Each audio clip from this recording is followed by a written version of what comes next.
Hi friends, దేవోభవ study ఛానల్కి స్వాగతం.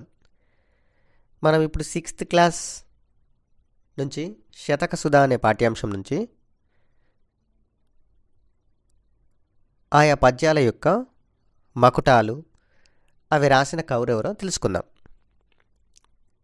సుమతి శతకం అంటే మకుటం సుమతి అని ఉంటుంది.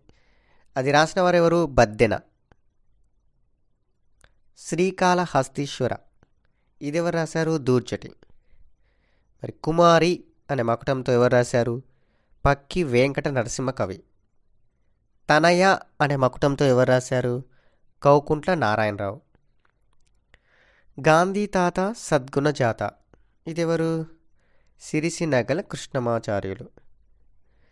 నెక్స్ట్ బాల నరసింహ భరతసింహ, ఇదెవరు? సూరోజు బాల నరసింహాచారి. నెక్స్ట్ భవ్య చరిత, ఇదెవరు రాశారు? Doctor TV Narayana.